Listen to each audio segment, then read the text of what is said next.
আরে ধরতে গেলে মনোবেরি। পরের লাইন বলেন।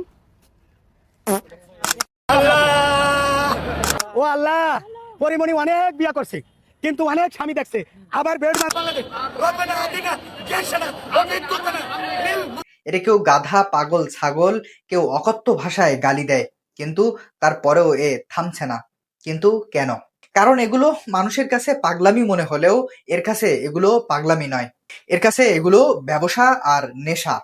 ব্যবসা হচ্ছে ডলার ইনকাম করার, আর নেশা হচ্ছে ভাইরাল হওয়ার। তাই যতই পাগলামো ছাগলামো আর গাধামো করা যায়, ততই টাইম লাইনে থাকা যায় আর ব্যাংকে ঢোকে ডলার। এখন এটা কি শুধুই বিনোদন, নাকি জনসাধারণের কোনো ক্ষতি হচ্ছে? আমি বলবো এ মানসিক রোগী যেগুলো করে সেগুলো বিনোদন বলে উড়িয়ে দেওয়ার নয়। কারণ আমাদের দেশে আর যেসব পাগলা বিনোদন রয়েছে সেগুলো ছাড়া এটা ভিন্ন।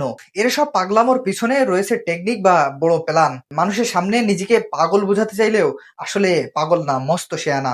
এর প্রত্যেকটা পাগলামোর ভিডিওতে খেয়াল করলে দেখতে পাবেন মাথায় টুপি, কপালে একটা বাংলাদেশের পতাকা, আর গায়ে লম্বা পাঞ্জাবি। আর এই বেশ ধরে এ যতই পাগলামো করুক, কপালে বাংলাদেশের পতাকা দেখে কোনো রাজনৈতিক দলের মানুষজন তাকে কিছুই বলে না। টুপি, পাঞ্জাবি আর মুখে লম্বা দাড়ি দেখে মুসলিম জনতাও এর সব কর্মকাণ্ড দেখে কিছু বলে না। আর এটাই এর ফন্দির মূল বিষয়। কিন্তু এখানেই আমার প্রশ্ন, ইসলামিক পোশাক ধারণ করে কখনো বেপর্দা নারীর সাথে নানান সময় উদ্ভট সব পাগলামো ছাগলামো কি ইসলামকে ক্ষতি করছে না? রবেনা হাতিনে গ্যাস আনা, ও বিদ্যুৎ আনা, ও ইলেকট্রিসিটি আনা, লীল বাংলাদেশ।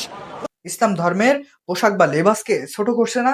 ধরতে গেলে মনোবেরি।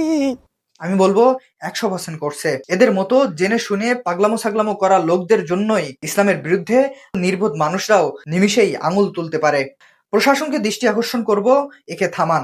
সোশ্যাল অ্যাক্টিভিস্টদেরকে দৃষ্টি আকর্ষণ করব, এর বিরুদ্ধে সবাই কথা বলুন। নেটিজেনদেরকে বলবো একে রিপোর্ট মারুন, একে ব্লক করুন, একে বয়কট করুন।